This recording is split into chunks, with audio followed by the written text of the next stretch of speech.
आञ्जनेयष्टोत्तरशतनाम श्रोतम्। ॐ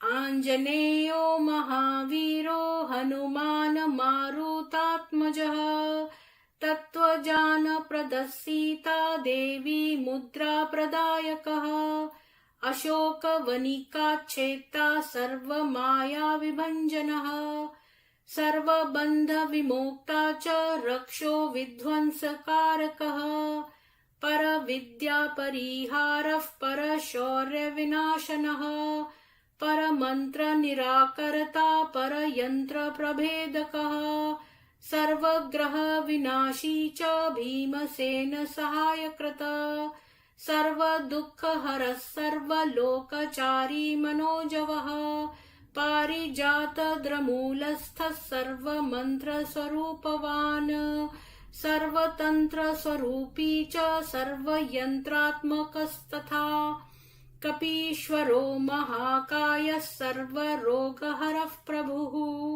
बलसिद्धिकरः सर्वविद्यासम्पत्प्रदायकः कपीसेनानायकश्च भविष्यचतुराननः कुमार ब्रह्मचारी च रत्नकुण्डलदीप्तिमान् सञ्चलद्वालसन्नध्वलम्बमान शिखोज्ज्वलः गन्धर्वविद्यातत्त्वज्ञो महाबलपराक्रमः कारागृहविमोक्ता च शृङ्खलाबन्धमोचकः सागरोत्तारकः प्राज्ञो रामदूतः प्रतापवान् वानरः केसरीसुतः सीताशोकनिवारकः अञ्जनागर्भसम्भूतो बालार्कसदृशाननः विभीषणप्रियकरो दशग्रीवकुलान्तकः लक्ष्मणप्राणदाता च वज्रकायो महाद्युतिः चिरञ्जीवी रामभक्तो दैत्यकार्यविघातकः अक्षहन्ता काञ्चनाभः पञ्चवक्त्रो महातपः लङ्किणी भञ्जनः श्रीमान् सिंहिका प्राणभञ्जनः गन्धमादनशैलस्थो लङ्कापुरविदाहकः सुग्रीवसचिवो धीरः शूरो दैत्यकुलान्तकः सुरारचितो महातेजा रामचूडामणिप्रदः कामरूपी पिङ्गलाक्षो वार्धिमेनाकपूजितः कबलीकृत मार्ताण्डमण्डलो विजितेन्द्रियः रामसुग्रीवसन्धाता महिरावणमर्दनः स्फटिकाभो वागधीशो नवव्याकृतिपण्डितः चतुर्बाहुर्दीनबन्धुर्महात्मा भक्तवत्सलः सञ्जीवननगाहर्ता शुचिर्वाग्मी दृढवतः कालनेमि प्रमथनो हरिर्मर्कटमर्कटः दान्तः शान्तः प्रसन्नात्मा शतकण्ठमदापहृता योगी रामकथालोलः सीतान्वेषणपण्डितः वज्रद्रष्ट्रो वज्रनखो रुद्रवीर्यसमुद्वः इन्द्रजितप्रहितामोघ ब्रह्मास्त्रविनिवारकः पार्थध्वजाग्रसंवासी शरपञ्जरभेदकः दशबाहुर्लोकपूज्यो जामवत प्रीतिवर्धनः सीता समेत श्रीराम पादसेवाधुरन्धरः इत्येवं श्रीहनुमतो नाम्नामष्टोत्तरं शतम् यः पृष्ठेत् शृणुया नित्यं सर्वान् कामान् वाप्नुयात् इति श्रीमदाञ्जनेयाष्टोत्तरशतनाम श्रोतम्। सभी को सुप्रभात और जय श्री हनुमान। जय हनुमान। तो हनुमान जी जो है वो शिव जी के अवतार थे, ये आप लोगों को पता होगा। गोपी वासवानी जी, स्वामी जी, गीता जी, डव जी, आप सभी को बहुत बहुत साधुवाद और जय श्री राम। आज मैंने सोचा कि नया क्या करा जाए, तो आपको ये भी बता दूँ कि न केवल ब्रह्म कुमारियों ने डाकुओं को लूटा है, जैसे डाकू पंचम सिंह को उसकी बेटी से जो है वो दहेज लिया और उसको लूटा, बल्कि इन लोगों ने तो कैदियों को भी लूट लिया है। Can you believe that? यहाँ पर कोई गोपी वासवानी जी लिख रहे हैं, यहाँ भी दादा भगवान और दीदी भगवान की जलेबियां बनाई जाती हैं। तो गोपी वासवानी जी, मैं एक लिंक दे देती हूँ, और आप इसको ज्वाइन करके ऊपर आ जाइए और बताइए कि सच्चाई क्या है और हमने कौन सा झूठ बोला है। अगर हमने कोई गलत बात कही है, हमने कोई बात बिना प्रमाण के दिखाई है, हमने कोई बात गलत कही है, तो हम उसकी क्षमा मांगेंगे और यही उचित चीज है। हम तो सच बोलना चाहते हैं, हम तो सच्चाई की राह पे चलना चाहते हैं। अगर हमने कोई वाकई में गलत बात बोली है तो आप ऊपर आके, मैंने लिंक दे दिया है, मैं इसको पिन कमेंट में डाल देती हूँ, आप ऊपर आके अवश्य हमें बताइए हम कहाँ गलत हैं।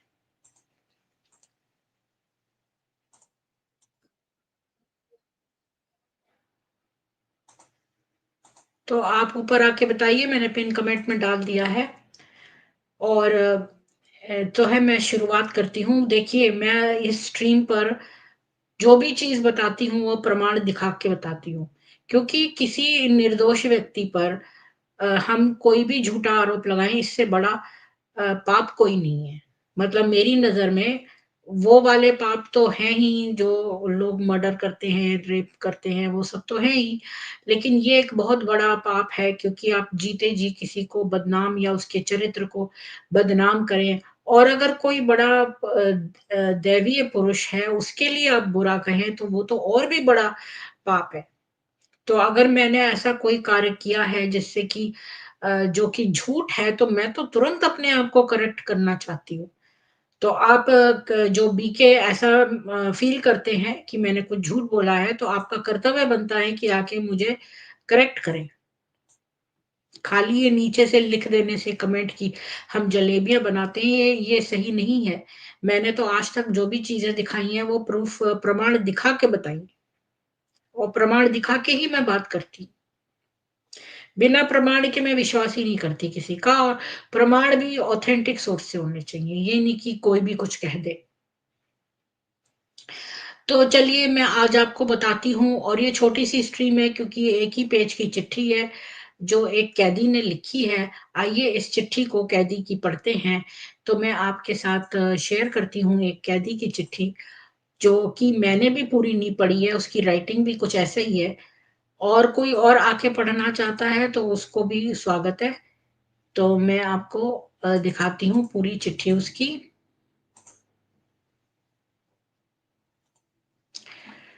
तो ये है चिट्ठी जो एक कैदी ने लिखी है, और ये चिट्ठी है, 1 पेज की है, ये कोई मुकेश कुमार है, इसने लिखी है।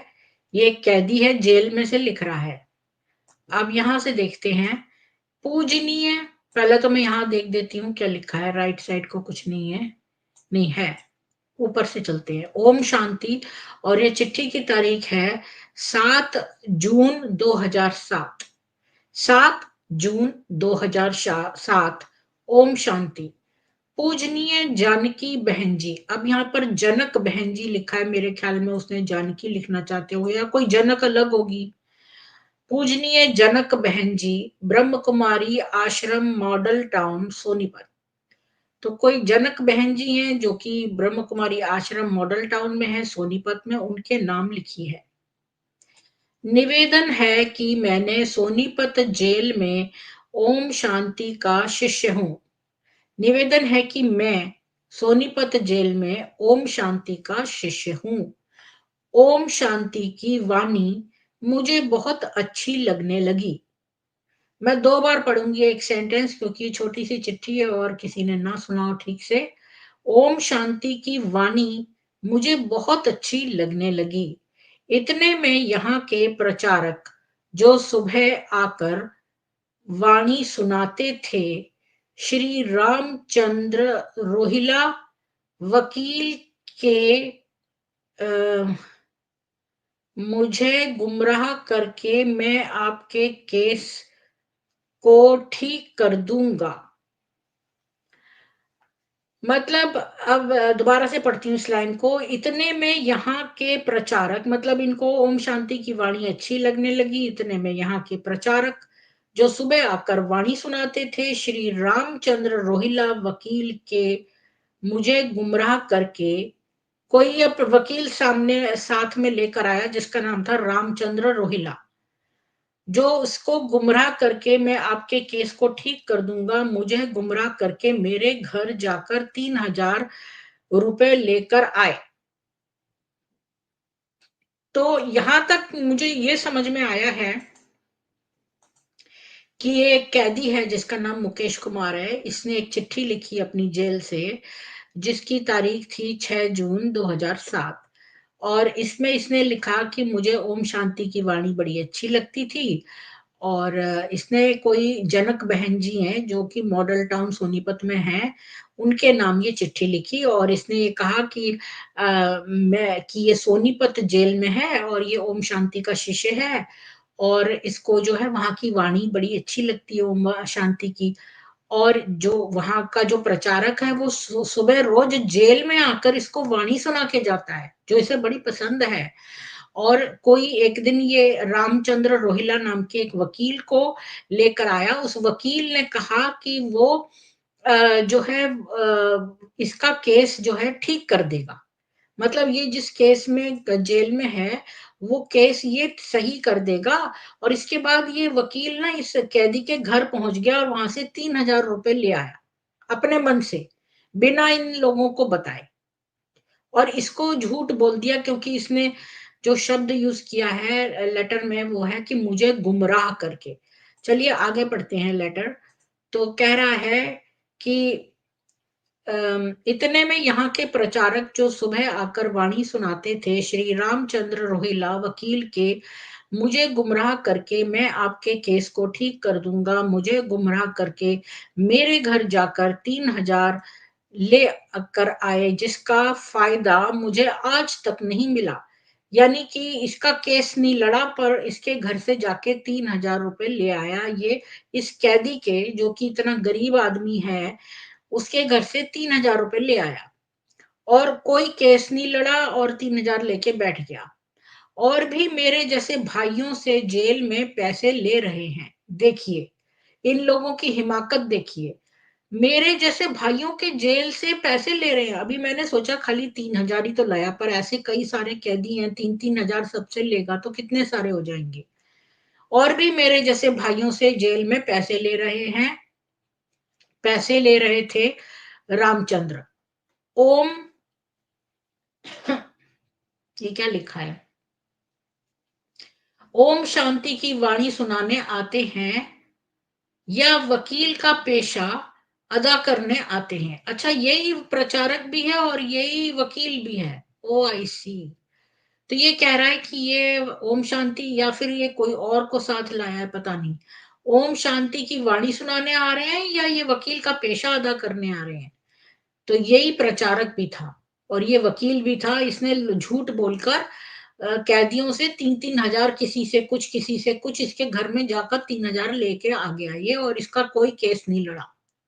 कृपया करके ऐसे ठग प्रचारक को सोनीपत जेल में वाणी सुनाने न भेजें, क्योंकि बहुत सारे कैदी जो हैं वो बेचारे इनकी बातों में आ जाते हैं और ये उनको ठग रहे हैं, जो कैदी हैं उनको भी ठगने पहुंच गए हैं।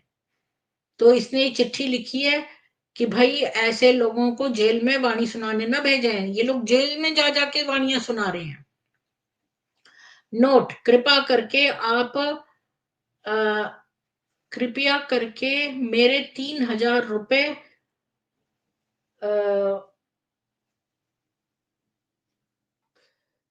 वापस दिलवाने का कष्ट करें। कृपया करके मेरे 3,000 रुपए वापस दिलवाने का कष्ट करें। आप की अति कृपा होगी। आदरणीय मुकेश कुमार कैदी जी।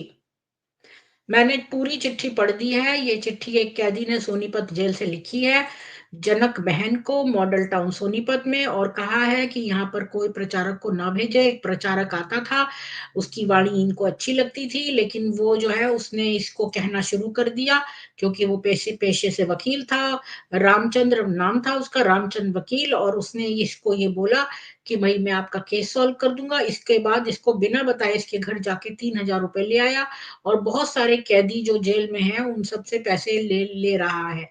ये इस कैदी ने अपनी चिट्ठी में साफ साफ लिखा है कि बहुत सारे कैदियों से ये पैसे ले रहे हैं, और फिर इसको आज तक उन पैसों का कोई फायदा नहीं हुआ, पैसे लेकर बैठ गया। और इस तरह से ये जो वहां जेल के कैदी है उन सबको ठग रहे हैं। थोड़े थोड़े थोड़े थोड़े करके बूंद से सागर बनता है। तो ये थोड़ी थोड़े तीन तीन, किसी से 3 लिए, किसी से 5 लिए, किसी से 10 लिए, ऐसे कर करके ये हर एक कैदी को उनकी आर्थिक स्थिति देखकर पैसे ले रहे हैं, और उनको झूठा बोलकर ले रहे हैं कि हम आपका केस लड़ेंगे, जबकि इसको कोई भी केस में फायदा नहीं हुआ। मतलब कि कितने बड़े ये फ्रॉडस्टर्स हैं उर्मिला जी। सही बोला आपने कि कैसे ये बीके फ्रॉडस्टर्स किस हद तक गिर गए हैं। मतलब अभी तक तो हम देख रहे थे कि अमीर लोगों को वश में करके उनकी संपत्ति रखवा रहे थे, या विमेन को बोल रहे थे तुम अपने हस्बैंड को किस तरह लूट लो, किस तरह वहां का पैसा हमें दान दे दो, किस तरह अपने हस्बैंड को लात मार दो और यहाँ पर आ जाओ। और अब ये तो हद हो गई कि तुम जो है कैदियों, और तुमने डाकुओं के पैसे तक रख लिए। तुम कहते हो कि तुम देवी देवता हो, तुम दूसरों का हाथ से खाना नहीं खाओगे, पानी नहीं पियोगे, पर पैसा किसी डाकू का भी ले लोगे, बॉलीवुड की एक्ट्रेसेस का भी ले लोगे, घाट घाट का पानी पिए हुए व्यभिचारी लोगों का, नेताओं का तुम पैसा ले लोगे। और अब तुम इतने ज्यादा नीचता पे आ गए हो कि तुम जेलों में जाकर, जो कैदी हैं बेचारे, जो कहीं, जो इस आशा पे बैठे हुए हैं कि कोई उनका केस लड़ देगा, कोई उन्हें जेल से बाहर निकाल देगा, तुम उनको झूठ बोलकर और जो है वहां पर जाके ओम शांति की वाणी सुना सुना के, उनके घर से जाकर 3-3 हजार, 5-5 हजार निकाल के हर एक कैदियों को वाणी सुना सुना के अपने भोले लोगों को, क्योंकि कैदी जो हैं वो क्या कर रहे हैं, चोर हैं या कोई ना कोई छोटे मोटे पॉकेट मार हैं, उनमें इतनी समझ नहीं है, तभी तो वो जेल में है। अज्ञानी लोग ही तो जेल में होते हैं, तो इनको ज्ञान की कमी है, मतलब वो भोले भाले हैं। तो भोले भाले लोगों को, पर वो तमस की राह पर भोले भाले लोग हैं, तो ऐसे लोगों को भी उल्लू बनाकर ये ले जा रहे हैं पैसा। बताओ जरा, ये कहाँ की वो है। चोर का माल चांडाल खाए। जी, जी, मैंने एक दे दिया है लिंक, तो कोई आके बोलना चाहता है तो बोले, नहीं तो मैं ये स्ट्रीम एंड कर दूंगी, क्योंकि मैं फालतू की बहुत देर तक स्ट्रीम खोल के और कुछ ना कुछ उल जलूल खाली स्ट्रीम को लंबा करने के लिए बोलती रहूं, ऐसे इस नेचर का नहीं हूं मैं। तो यही मुझे बताना था। हाँ, एक चीज और दिखा सकती हूँ। अ, तो कम से कम अभी तो 15 ही मिनट हुए हैं, तो आधे घंटे की स्ट्रीम तो हो ही जाएगी। एक चीज और आपको दिखाती हूँ, ये भी एक अखबार की कटिंग है, हालांकि इसका आज की टॉपिक से तो लेना देना नहीं हो है, थोड़ा बहुत ही है। ये एक चिट्ठी और एक ये भी है, नहीं ये तो यही वाली चिट्ठी है, एक और चीज थी, ये थी। ये देखिए, ये एक अखबार की कटिंग भी है मेरे पास, इसमें एक आईएएस ऑफिसर है, उसने धरना दे दिया है। आबू रोड की खबर है, और भास्कर न्यूज, और यहाँ पर राजरूप फुलिया है, उसने जो है अपनी मांगे लिख दी हैं, और इसने यहाँ पर धरना दे दिया है। और उसने क्यों दिया है, और अनशन की भी चेतावनी दी है। ये देखिए, ब्रह्म कुमारी संस्थान पर हरियाणा के वित्त सचिव की ओर से अनियमितता के आरोप का मामला। तो इन लोगों ने जो है कहा है कि ब्रह्म कुमारियां जो हैं ये ऊंचे जो उच्च अधिकारी जो है उनसे अपना काम निकलवा लेती हैं। और एक आईएएस अधिकारी है, उसने अनशन किया है यहाँ पे इस बात पे। ये आबू रोड की खबर है। समर्थकों के साथ अनशन पर बैठे हरियाणा के वित्त सचिव। ये ये है संस्था में कथित भ्रष्टाचार, अनियमितताओं व दुराचार के साथ जिन लोगों पर वे आरोप लगा रहे हैं उनकी जांच करवाने तक अनशन जारी रखेंगे। क्योंकि ये क्या करती हैं, पुलिस को पैसा खिलाकर, टोली खिलाकर मामले को दबा देती हैं। तो सब कोई भ्रष्ट तो होते नहीं है। तो ये आईएएस अधिकारी फुलिया है कोई, इसको बहुत ही बुरा लगा और इसने जो है वहाँ पर भ्रष्टाचार और इस तरह के केस को दबाना और ये सब करने पर इसने वहाँ पर अनशन कर दिया है और इसने कहा है जब तक इन्वेस्टिगेशन नहीं होगा, क्योंकि सुसाइड, मर्डर्स ये लोग बहुत कुछ करते हैं। अच्छा, मैं आपको एक बात और ये देखिए और भी लिखा है यहाँ पर, अनशन पे बैठे फूलिया, ये है। बेचारों ने भूख हड़ताल कब तक करके रखी इस बात के लिए कि लोग भ्रष्टाचार वहां पर कर रहे हैं, तो और जो इतने लोग मर रहे हैं उनको जा जाके ये लोग इन्वेस्टिगेट करें। हर एक को देखो, जो प्रधानमंत्री है, राष्ट्रपति है, ये लोग सारे लोगों से इनकम टैक्स लेते हैं, तो इनको रक्षा प्रोवाइड करना सरकार का काम है। और अगर कई बहनें जो हैं वो सुसाइड कर रही हैं, उनका मर्डर हो रहा है, तो ये जो है कर्तव्य बनता है सरकार का कि इसको इन्वेस्टिगेशन करें। इसीलिए तो हम पे कर रहे हैं, वरना इतनी सारी जुडिशरी और इन सब के जो इनको इतनी सारी सैलरियां मिलती हैं मोटी मोटी, तो ये क्यों मिल रही हैं? इनको अपना कर्तव्य कर्म करना चाहिए कि नहीं करना चाहिए? अगर किसी का मर्डर हुआ है तो उसको इन्वेस्टिगेट करना चाहिए, अगर कोई सुसाइड हुआ है तो उसको इन्वेस्टिगेट करना चाहिए। तो ये अगर अधिकारी टोली खाकर मदहोशी में बैठे रहेंगे और कोई अपना कर्तव्य कर्म नहीं करेंगे, तो हम क्यों ऐसे लोगों को सैलरी दे दे के पालें? ऐसे गुंडों को हमें पालने की क्या जरूरत है? और मैं आपको एक बात बता दूं, कल जो मैंने बताना भूल गई थी, जो बहुत ही इंपॉर्टेंट बात थी, बहुत बहुत बहुत ज्यादा इंपॉर्टेंट, वो ये थी कि जो 22 पॉइंट लिखे थे उसमें, जो हालांकि केस तो वो भवन निर्माण का था ना, वो राजऋषि भवन में जो जालसाजी करी है, तो उसमें नोट करने वाली साइकोलॉजिकल बात ये है कि अभी मैं आपको बताती हूँ एक उदाहरण से। मैंने एक बहुत पहले एक चुटकुला पढ़ा था कि एक बनिया था। ओ बनिया मतलब जाति से मत समझिए, मतलब एक कंजूस आदमी था ऐसे कह लीजिए। उसने अपने जो है अ, उसके बेटे ने अपने बाप को जो है वो खबर भेजी कि माँ मृत्यु, दाल का कीमत ये भेज के एक ही टेलीग्राम में एक ही लाइन में माँ की मृत्यु भी भेज दी और दाल की कीमत भी बता दी, जो आजकल रेट चल रहा है। मतलब कि आप ये बताइए, जो 22 पॉइंट कल लिखे हुए थे, जो राजऋषि भवन में जालसाजी हुई, जो भी हुआ, उसमें कई सारे पॉइंट्स लिखे हैं कि ईंटी मटेरियल भी रख लिया, और जो है कंप्यूटर भी बेच खाया, और जो सामान है भवन में अपने लिए कमरे अलग से बनवा लिए, फलाने को पिटवाया वो। अब देखो कितनी आसानी से उसमें एक पॉइंट था कि फलाने जो लड़की थी मंजू, उसका भाई आया कमल करके, तो उसको इन्होंने मर्डर करवा दिया।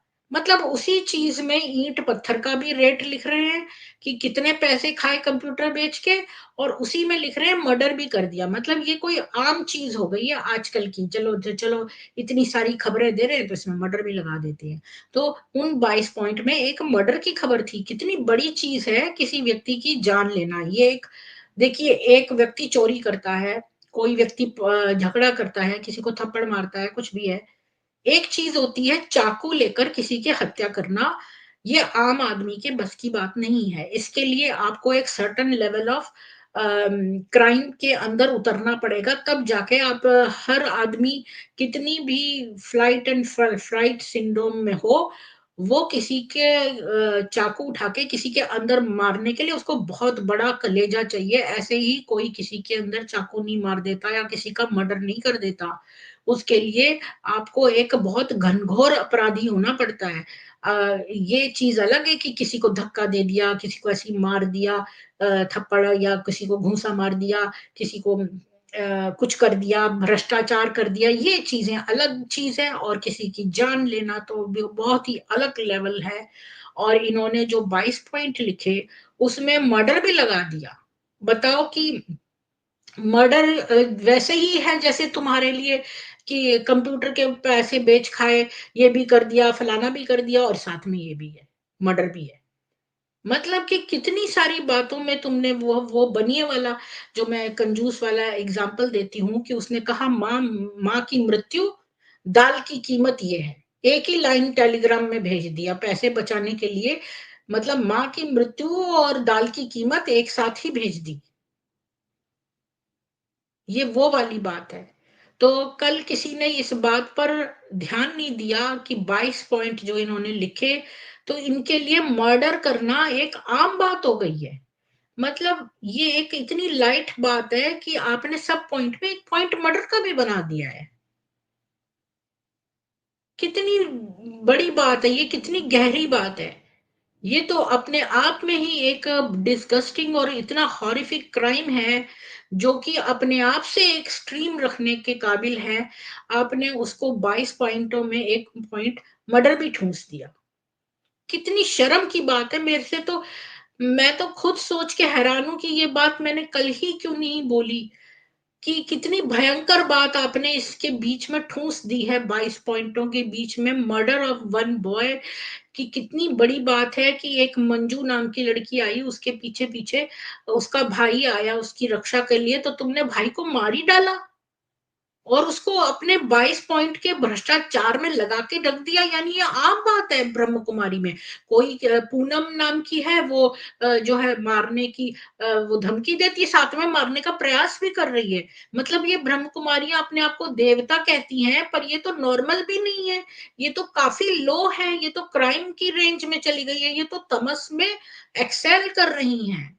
अगर वहां पर कोई क्राइम इस तरह का खौफनाक क्राइम हो रहे हैं कि मर्डर हो रहे हैं, सुसाइड हो रहे हैं, लोग धमकी के नाम पर एक्चुअल मारने का प्रयास कर रहे हैं, तो तुम तो देवी देवता क्या, तुम तो नॉर्मल भी नहीं हो। तुम लोगों को तो जेलों में होना चाहिए। तुम खुले कैसे घूम रहे हो यहाँ पर। समाज में हम पैसे दे रहे हैं, इनकम टैक्स दे रहे हैं अपनी रक्षा के लिए, और तुम्हारे जैसे गुंडे दिन दहाड़े घूम रहे हैं खुले। हम अपने कुत्तों को भी लीश में रखते हैं। यहाँ पर जुर्माना है, प्यारे प्यारे जो डॉगीज हैं, जो इतने सुंदर और क्यूट हैं, जो किसी को काटते नहीं है, उनको भी आप विदाउट लीश नहीं रख सकते। यहाँ पर एक वार्निंग है कि विदाउट लीश अगर डॉग पाया गया तो ओनर को कितने पेनल्टी पड़ेगी, हंड्रेड्स ऑफ डॉलर्स। और कुत्ते की टट्टी नहीं उठाई रास्ते में उसने कर दी है तो तुमको $500 का पेनल्टी है। यहाँ पर लोग पॉलिथीन ले लेके चलते हैं, वो भी कंपोस्टेबल पॉलिथीन, जो ऐसे जो कि कंपोस्ट में जा सके, गार्बेज में नहीं जाते, वो कंपोस्ट में जाते हैं। तो ये देखो कि आप इसे खूंखार लोगों को खुला छोड़ रखा है, जबकि हम फालतू में इनकम टैक्स भर रहे हैं जब हमारी रक्षा है ही नहीं। ये ब्रह्म कुमारी नाम के गुंडे जो हैं सफेद वस्त्र पहन के हमारी हत्याएं कर रहे हैं। हम अपनी बहन बेटियों के लिए रक्षा करने के लिए जाते हैं तो हमारा मर्डर करके हमें फेंक देते हैं। और अपने 22 पॉइंट के चिट्ठी में जो भ्रष्टाचार पर है और जिसका नाम जालसाजी दे रखा है, उसमें एक पॉइंट में लगा देते हैं कि भाई फलाने का भी मर्डर हो गया, ये भी हो गया। देखना जरा, ये इन्होंने इसको ऐसे करा है जैसे आप आटे में नमक डाल देते हैं ना, तो मतलब इतना इस तरह से इसको एक पॉइंट बना दिया है। किसी के मर्डर को, किसी बेचारे की इकलौता बेटा होगा, वो अकेला बेटा होगा, उसका उसको उसका मर्डर कर दिया दिन दहाड़े, और उसको इतनी छोटी सी तरह से आपने प्रेजेंट करा है। शर्म आनी चाहिए। ये ब्रह्म कुमारियां जो ये इन लोगों को तो जेल में, इनको तो फांसी होनी चाहिए। किसी के इनको फांसी की जगह अब तो वो हो गया ना, आजीवन कारावास होना चाहिए। इन लोगों को आजीवन कारावास होना चाहिए। ये है इनका हाल, कि मतलब सारे पॉइंट्स में भ्रष्टाचार के। वही मैं कल 22 पॉइंट वाली चिट्ठी देख रही थी, तो उसमें इन्होंने 2 पॉइंट ऐसे लिखे हैं जो उसमें नहीं होने चाहिए थे। जैसे पूनम नाम की जो है लड़की, वो न केवल मारने की धमकी दे रही है, मारने का प्रयास कर रही है। और एक जो मंजू का भाई कमल आया तो उसको मर्डर ही करवा दिया। ये आपने भ्रष्टाचार के बीच में एक पॉइंट लगा के पेश कर दिया है। कितनी बुरे हैं ये लोग, कैसे गुंडे खतरनाक छोड़ रखे हैं सोसाइटी में। इनको फौरन जेल होनी चाहिए। और आज की जिसने स्ट्रीम सुनी है वो ऊपर आ सकते हैं और चर्चा कर सकते हैं कि कैसे ये लोग जो हैं जेलों में जा जाके वहां पर प्रवचन सुना रहे हैं, और हर कैदी से के घर में जाकर उनसे बिना बोले और उनको झूठ बोल के कि तुम्हारा केस लड़ रहे हैं, उनके घरों में जा जाके 3-3 हजार 5-5 हजार अलग अलग रकम जो है उनके घरों से जाकर ले रहे हैं और उस कोई केस नहीं लड़ रहे हैं उनका, मतलब उनको भी धोखा कर रहे हैं, यानी कि धोखे वालों के साथ युक्त युक्त चल के उनको मीठे वचन सुनाकर उनसे उनसे पैसा निकलवा रहे हैं इस झूठे होप में कि वो उनका केस लड़ेंगे। इससे बड़ी शर्मनाक बात क्या हो सकती है कि तुम अब इतनी नीचता पे आ गए हो कि कैदियों को भी जा जाके लूट रहे हो। मतलब मैं तो जितना इनको नीचे पाती हूँ, मुझे कोई न कोई और प्रमाण मिल जाता है जो और भी ज़्यादा उससे भी ज़्यादा शर्मिंदगी का और मतलब अविश्वसनीय शर्मिंदगी का होता है।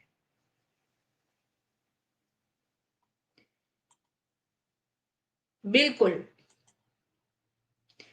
ये इतने लेवल के नीचे स्टूप कर गए हैं कि मैं बता नहीं सकती हूँ। जी सतीश जी मेरे पास है। अरुण जी आ रहे हैं, उनका डिवाइस अभी कनेक्ट हो जाएगा थोड़ी देर में। अरुण जी आपका बहुत स्वागत है। अरुण जी मैं आपसे एक बात पूछना चाहती हूँ क्वेश्चन। क्या आपने आज की स्ट्रीम सुनी थी? नहीं तो मैं कर दूँ। आप ये बताइए कि ये कौन है लोग जो कैदियों को जा कर झूठ बोल रहे हैं और कह रहे हैं हम तुम्हारा केस करेंगे और वहां पर ओम शांति के प्रवचन सुना के उनसे 3-3 हजार अलग-अलग रकबे सारे कैदियों से ले रहे हैं। वो झूठ बोल रहे हैं। इन्होंने पूरा जाल बिछा रखा है, वकील उनके पास हैं, बड़े बड़े लोग इनसे मिले अपने फायदे के लिए। अब वो वकील इनकी बातें जाके जेल में सुनाता है, परमिशन लेते हैं कौन? पीछे वाले। अब वकील को अपना फायदा मिला 420 करने का, उसको कौन पकड़ सकता है? कैश घर से ले आया, अब कैश में कौन पकड़ेगा?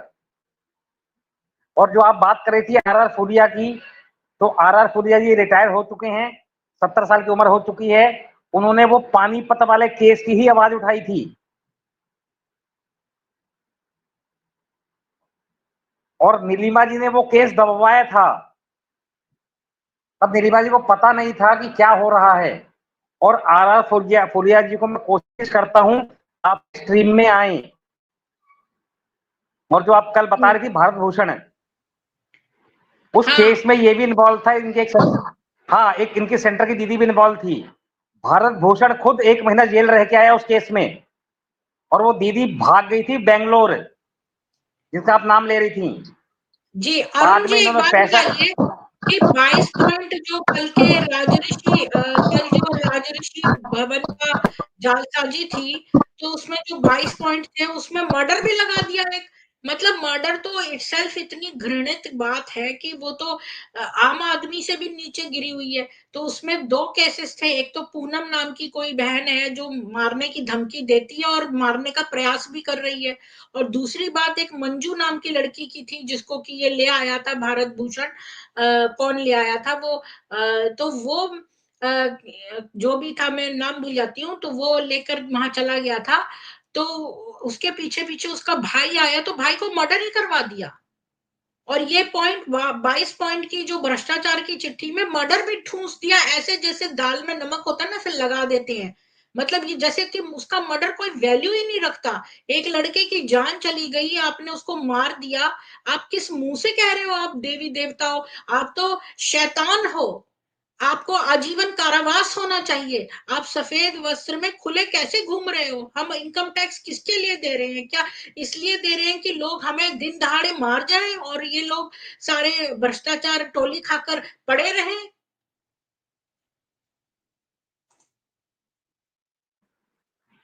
आपका क्या कहना है इस बारे में अरुण हाँ जी? जी, मैं ये कह रहा था, ये जो भारत भूषण जी हैं 1 महीना जेल रहे थे, उसके बाद अभी भी ये पानीपत में पर्सन है, ब्रह्म कुमारी के ओम शांति रिट्रीट सेंटर है वहां पे पानीपत में, उसके स्पोर्ट्स पर्सन हैं। और यही वो आदमी है जो डाकू पंचम सिंह को घर छोड़ के आया था, वापसी में ग्वालियर में रुका था। और इसी आदमी ने अजय जी से बात भी की थी और अजय जी को गलत ठहरा रहा था। मतलब ये क्या कहते हैं, ब्लेम गेम खेलते हैं। एक हमारे संजय जी हैं गुवाहाटी में, उनसे भी इन्होंने ब्लेम गेम खेला। तो आदमी डिस्टर्ब हो जाता है। मैं यही कहूंगा, सब आदमी शांत रहे, ब्लेम गेम चाहिए, शांत रहिए, सत्य का जवाब दीजिए और साथ दीजिए। तो ये कितने गिर सकते हैं, इसका तो शायद मैं और आप आइडिया नहीं लगा सकते हैं। अगर आप मुनीस कल्ट के बारे में, वहां के कल्टों के बारे में पढ़ेंगी तो इनके बारे में आप समझ सकती हैं। मैंने बहुत सारे कल्ट पढ़े और हुए हैं सबसे अरुण बड़ी जी, बात है बहुत कि सारे। मोनी भी पढ़ा है। गेट मुनीस कल्ट, खाली मुनीस कल्ट के बारे में पढ़ा, गेट ऑफ हेवन पढ़ा और उनकी हाँ, तकनीकें पढ़ी और उसको ब्रह्म कुमारी किया, तो मेरी सोच चेंज हो गई, मैं बिल्कुल चेंज हो गया। फिर मैंने गीता भी पढ़ने की कोशिश की और जो समझ में नहीं आई, मैं कुछ किसी को फॉलो करता हूँ, उसकी सुनी मैंने, तो जो मुझे समझ में आया, मैंने, भाई आपने मुझे कुछ पढ़ाया तो बुद्धि तो मेरी है, डेवलप मुझे करना, मैं डेवलप की, तो मतलब बिल्कुल अपने जीवन से फ्री हो गया। और मतलब संसार में रहता हूं तो संसार मेरा है जब तक जिंदा हूं, मरने के बाद मेरा कोई नहीं है, तो जब तक हूं सब मेरे हैं, मुझे किसी से दुश्मनी करनी नहीं है। और ये सिखाते हैं दुश्मनी करो, घर को छोड़ दो। अरुण जी, अभी ये थोड़ा भी मैं बिजी साइकोलॉजिकल बात है। आज मैंने ना ये वाली बात पढ़ी थी, जो लीडर होता है ना, वो क्या करता है, अगर वो सबको, मैं आज किसका सुन रही थी, एक किसी एक टेड टॉक जैसा होता है ना, वो सुन रही थी कि वो ये कह रही थी लेडी कि जो लीडर होता है, जो बदमाश लीडर होता है, वो लोगों को यूनाइट नहीं करना चाहता, क्योंकि अगर सारे लोग यूनाइट हो जाएंगे तो वो टीचर से आगे निकल जाएंगे, यानी लीडर से आगे निकल जाएंगे। तो वो उनमें फूट डाले रखता है, उनके अंदर द्वेष और वैमनस्य की भावना डाले रखता है, ताकि वो लोग एकजुट होकर उससे आगे ना निकल जाए। तो ये लीडर, जो गंदे लीडर होते हैं, उनकी ये क्वालिटी होती है कि वो लोगों के अंदर भेदभाव की भावना और फूट की भावना मेंटेन रखना चाहते हैं, और इसलिए वो एक दूसरे के ऊपर जासूसी भी करवाते हैं। तो ये जो ब्रह्म कुमारी है, ये भी यही है, सेम चीज है। और ये जो मोहम्मद इस्लामिक था, वो भी यही चीज थी। तो प्रीति, मैं कोर्ट में उनकी जो पाकिस्तान में ओम मंडली थी उसका पूरा रिकॉर्ड प्रोड्यूस करूंगा। मुझे कोई फर्क नहीं पड़ता, अब इन्होंने जो किया होगा मुझे फर्क नहीं पड़ता, लेकिन मैं कोर्ट में ये प्रोड्यूस करूंगा कि ये पाकिस्तानी संस्था जो अंग्रेजों ने बैन की थी, इंडिया में कैसे चल रही है नाम चेंज करके, ये क्या है, कौन सी संस्था है, जजों इसका तक बात खुलासा पहुंचे, तो मैं डीएम कर तक रही बात हूँ अरुण जी, पहुंचे। इसका खुलासा मैं बहुत जल्दी करने वाली हूँ। आप निश्चिंत रहिए, मैंने इसके ऊपर बहुत बड़ी रिसर्च करी है ऑलरेडी, और ये मैं जल्दी से बताऊंगी कि ऐसा क्यों है। क्योंकि मुझे बहुत पहले कोई बीके आके बोला था ये बात, कि अगर ओम मंडल इतनी बुरी होती तो फिर वो यहाँ कैसे शुरू करते, उसका मुझे जवाब मिल गया है बहुत डिटेल में, और मेरे पास तस्वीरें, प्रमाणिक ऑथेंटिक सोर्स से सब कुछ है, और मैं उसी पर डेली जो है पढ़ पढ़ के और उसी को बना रही हूँ, और फिर मैं सबके सामने ये तथ्य लाऊंगी। अजय जी, आपका स्वागत है। आप बताइए ये बात कि जो ये ब्रह्म कुमारी जो हैं, ये लोग जाके ओम शांति की वाणी सुनाते हैं कैदियों को जाकर, और जो है पेशे से वकील था वो, और लोग उससे 3,000 रुपए उसके घर से जाके निकलवा लाया, बोलता है मैं तुम्हारे केस में मदद करूंगा, और सारे कैदियों से पैसे इकट्ठे कर रहा है, और कोई किसी का केस नहीं लड़ रहा। ये कितनी ज्यादा हद तक नीचे गिर गए हैं ब्रह्म कुमारियां, इसके बारे में आपका क्या कहना है? प्रीति जी, सबसे पहले तो राम राम, अरुण भाई साहब को राम राम। यह किसी धार्मिक या संस्था को ठेस पहुंचाना नहीं है, सिर्फ हम अपनी बातें रखने आए। हम खुद परेशान हैं और सारे जो इसमें आते हैं वो सब परेशान है, इसलिए अपनी बातें रखते हैं इसमें आके। दीदी, सबसे पहले तो ये जाते हैं जो जेल में, वो तो एक तरह से सम्मोहन करने भी जाते हैं कि ये हमारा इनका ब्रेन वॉश हो जाए, और ये इनके में अगर हम घरों में जाके पैसे मांगते हैं तो उनकी फैमिलियां जब इनसे पूछें तो वो हाँ कर दें कि हमने बोला है, और ये उसमें जाके ऐसे पैसे मांगते हैं। और ये इनकी सब चीज ये दोनों तरफ से चल रहे हैं कि उधर जाके जेल में ज्ञान भी दिया और उधर जाके उनकी फैमिली और घरों से जाके पैसे भी लिए। ये अनेकता है कि सम्मोहन में हमारे जब वो 10-15 दिन में आ जाएगा तो वो जब कोई उससे पूछेगा तो बोलेगा हाँ मैंने बोल दिया, क्योंकि ये सम्मोहन कर रखे हैं। ये लोग दोहरी राजनीति खेल रहे हैं। ये समझने की चीज है जनता को, हर चीज को समझने की चीज है। दीदी ये बहुत बड़ा छल किया जा रहा है लोगों को। बोलते नहीं विनाश काले विपरीत बुद्धि। अभी देश में किसी को भी समझ में नहीं आ रहा है। एक वक्त वो आएगा जैसे बांग्लादेश में हो रहा है कि जब ये सेना और पुलिस वालों को अगर ये धार्मिक बना दिया, कल को वो कोई अगर देश में कोई घटना हुई तो वो इस चीज में नहीं लड़ पाएंगे। इसलिए इन सबको बेल्ट वाली और हर चीजों में इनको जाने पे रोक लगाई जाए, पाबंदी लगाई अच्छा, जाए। ये गुड न्यूज दूं आपको, बांग्लादेश 2 में डिवाइड हो रहा है, हिंदुओं के लिए अलग पोर्शन बन रहा है। दीदी तो वही चीज बोलना है, ये चीज वो चीज हो जाएगी कि इंडिया बट जाएगा। इंडिया बट जाएगा, ये देख लो आपके सामने आज मैं सचेत कर रहा हूँ।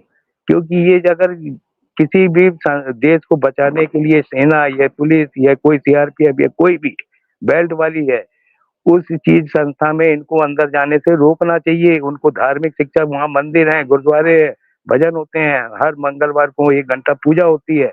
इनकी जरूरत नहीं है वहाँ ज्ञान देने को, नहीं तो देश बट जाएगा। मैं आज भी ये कह जनता रही से हूँ मैं अजय जी, कैदियों को जा के जो प्रवचन दे रहे हैं, तो इनको जेलों में घुसने ही क्यों दिया जा रहा है? देखिए, मैं बहुत पहले इंडिया में बता दूं, मैं स्टूडेंट्स को लेकर जो जेल का वो एक नया उनका वो था, एक कॉन्फ्रेंस सिस्टम उन्होंने डेवलप किया था, जिससे बड़े बड़े खूंखार कैदियों को एक जगह से दूसरी जगह पर ट्रांसफर करने से वो बीच में भाग जाते हैं। तो एक नया सिस्टम ऐसा डेवलप करा था आईटी का, जिसमें वो वहीं से बैठकर जो है जज उनसे बात कर सकता है, और एक ऐसा, तो मैं वो दिखाने के लिए जब स्टूडेंट्स को लेके गई जेल में, दिल्ली में वाली जेल में, क्या नाम था उसका, मुझे तो नाम ही याद नहीं आ रहा अभी। तो वहां पर क्या है कि लड़कियों को तो जाने दिया, लड़कों के हाथ पर ठप्पा लगाया, क्योंकि क्योंकि उन लड़कों को ही वो जेल से बाहर आने देंगे जिनके हाथ पे ठप्पा लगा होगा, क्योंकि लड़कियों की जेल तो थी नहीं, वो आदमियों की जेल थी, तो लड़कियां जा सकती थी अंदर वैसे ही, और लड़कों के हाथ में ठप्पा लग के ही जाएगा। है तो ये आदमी, इसको अंदर हमें परमिशन लेनी पड़ी बहुत बकायदा अंदर जाने के लिए। ये आदमी ओम शांति के प्रवचन सुनाने के लिए इतनी आसानी से कैसे जा पा रहा है?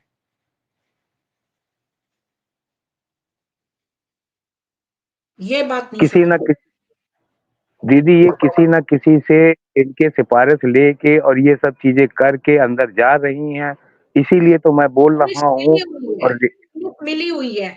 ये कर्म योगी जी, एक बात बताओ, जब तुम्हारी ब्रह्म कुमारियां ही इतनी गंदी हैं, तो गंदे कपड़े से आप टेबल साफ नहीं कर सकते? जो खुद इतनी गंदी गिरी हुई हैं, वो दूसरों को क्या सुधारेंगी? ये तो कैदियों से भी ज्यादा गिरी हुई हैं।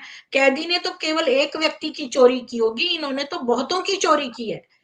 इन्होंने तो एक देखो, एक चोर होता है जब कोई सो जाता है या कोई नहीं देख रहा होता, वो चोरी करता है। एक होता है पॉकेट मार, जो तुम्हारे नहीं देख रहा होता तो तुम्हारी जेब मार लेता है, चाहे उसको घर में किसी को खाना खिलाना हो, कोई बात हो। एक ये है जो दूसरे को वशीकरण करके उसकी पूरी जायदाद रखवा लेती हैं, इतनी पूरी पूरी एस्टेट रखवा लेती हैं। तो कौन बड़ा अपराधी हुआ, ये ब्रह्म कुमारी या ये कैदी? तो ये क्या इनको सुधारेंगी? कैसी बेवकूफी की बातें ये कर रहा है कर्म योगी, या तो इसका दिमाग है नहीं, पूरा चट हो गया है। पता नहीं कैसा ये व्यक्ति है, या इसमें सोचने समझने की कैपेबिलिटी नहीं रही है। दीदी मैं इस कर्म योगी को बोलना चाहता हूँ, ये बोल रहा है कि वो ज्ञान सुनाने गए थे, जो इनका 170 या 150 के देशों में इनका है।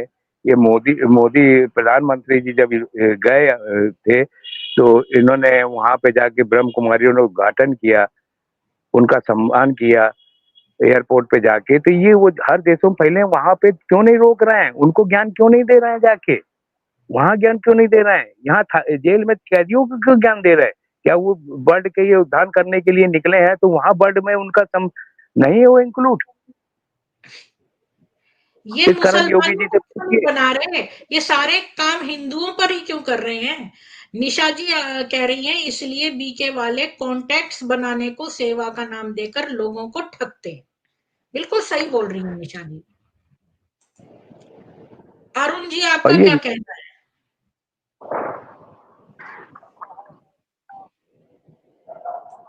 दीदी बिल्कुल ठग रहे हैं ये लोग, बिल्कुल ठग रहे हैं। मैं इससे पहले ये कहना चाहूंगा, इस मुहिम को आगे बढ़ाने के लिए आपका बहुत धन्यवाद, शुक्रिया वर्ड यूज नहीं करूंगा, इस्लामिक है। तो आपने जो मेरा सहयोग किया है इस काम में बहुत अच्छा किया और आगे करते जाइए। लोग जागरूक हो रहे हैं, पॉजिटिव रिजल्ट आ रहे हैं, सब कुछ हो रहा है। ठीक है, मैं इतना नहीं था, कभी आपसे शायद मिल ही नहीं पाता। कुमारी की मकसद से मैं नीलिमा जी से जुड़ा मिला, आसान है उनसे जुड़ा मिला, मतलब पूरे वर्ल्ड में लोगों से मैं जुड़ा। किस लिए जुड़ा? ब्रह्म कुमारी के कारण। तो मैं ब्रह्म कुमारी का भी शुक्रिया करूंगा, एक छोटे से आदमी को इस लेवल तक ले आए कि वो सोच सके, समझ सके, कुछ कर सके। तब यहां तक ले आए हो तो आगे भी हम बढ़ेंगे। तो 90 दिन में आप देखेंगी प्रीति जी कि फ्रांस, पुर्तगाल, लंदन, हर जगह से लोग आएंगे पॉडकास्ट में। आप हैंडल कर लीजिएगा तो फिर बुला लेंगे, होने वाली हैं। तो जो हमारे नशे में है कि हमारा कोई कुछ बिगाड़ नहीं सकता है, हमने तो एसपी खरीद ली है, पुलिस खरीद ली है। अरे तुमने खरीदी होगी, साबित तुमने खरीदी है, रिकॉर्डिंग्स दे देंगे, तब कहाँ जाओगे? हम सारी सुविधा के साथ लैस हैं। एक चीज मैं समझ ली, कैसे बताऊं, गीता के साथ समझी मैंने, क्या समझी? जैसा सोचूंगा वैसा मैं बनूंगा, जैसा बनूंगा वैसे कर्म करूंगा, वैसे रिजल्ट मिलेंगे। तो अगर मैंने सच सोच लिया, उस पर लग गया, तो रिजल्ट मिलते जा रहे हैं, लोग जुड़ते जा रहे हैं। नहीं तो मुझे नहीं पता था कि मैं प्रीति से जुड़ूंगा, मिलूंगा, नीलिमा से जुड़ूंगा, मिलूंगा, मुझे नहीं मालूम था। मैं किसी को जानता ही नहीं हूं। मैं तो एक हैंड टू माउथ वाला आदमी था, भैया कमाया और खाया और मस्त रहा अपना। लेकिन आप लोग से क्यों जुड़ पाया मैं? शायद भगवान की इच्छा होगी, या ऐसा कुछ लिखा होगा, सब कुछ छीन के भगवान मुझे कुछ देगा, ऐसा भी हो सकता है। तो कर रहा हूं मैं अपना, और कर्म में लोग जुड़ते जा रहे हैं। अब अजय जी जुड़े हैं, निशा जी भी जुड़ी हुई है, सब जुड़े हुए हैं मुझसे। अब ब्रह्म को क्या लगता है कि सब अलग अलग हैं, इनको तोड़ दो। वो मैनिपुलेशन का काम करते हैं, आदमी छोड़ते, हमारे ग्रुप में भी छोड़ रखा है इन्होंने आदमी, एक को तो निकाल दिया। और मैंने तो उनकी कोई बेइज्जती नहीं की, ब्रह्म कुमारी के हैं, कोई भी है, मुझे कोई फर्क नहीं पड़ता। भाई आप हमारे काम के नहीं, आप चले जाइए, बस मैं ये कर सकता हूँ, मैं किसी की बेइज्जती नहीं कर सकता, मैंने नहीं की। तो अभी एक मैसेज आया मेरे पास, एक आदमी और जुड़ा हुआ है। भाई जैसे हमारे आदमी उनमें है, तो उनके आदमी हम में भी हैं, हम रोक नहीं सकते भाई स्पाइस को। तो उस आदमी को चेक कर रहा था, तो है तो कोई दिक्कत नहीं है, क्यों हम कोई गलत काम तो कर नहीं रहे हैं, हम सत्य पे चल रहे हैं। तो सत्य को रोकने की ताकत तो आ जाओ, सत्य तो जीतेगा ना। सत्य, प्रीति जी, भारत में, कनाडा में सच तो सच है ना। वहां कनाडा में लोग जागरूक हैं कि अपना जो पैसा देते हैं टैक्स में, उसका रिफंड मांगते हैं कि कैसे सुविधा दो हमें। इंडिया में थोड़े पढ़े लिखे आदमी नहीं है, नहीं मांग पाते हैं। अब लोग जागरूक हो रहे हैं, जैसे आप खड़ी हो गई, लोग कहते हैं कनाडा में रहती है, क्रिश्चियन है। मैं उनको जवाब देता हूँ, क्रिश्चियन है, मुसलमान है, मुझे फर्क नहीं पड़ता है। भारत की बहन है, कहीं भी रहती है, सनातन का साथ दे रही है ना, इसके आगे तुम्हें क्या चाहिए ये बताओ। तुम्हारी दीदियां अमेरिका लंदन में रहती हैं, तुमने कभी सवाल पूछा? तो नहीं होता है। एक बात है, हमारी बहन कनाडा रहे, अगर वो अपने धर्म पे खड़ी है, क्या मतलब है वो कहाँ रहती है? तो शायद नहीं पाऊंगा, मिलने तो हो, अगर रिश्ता क्या था तो में आना भाई, सब भाई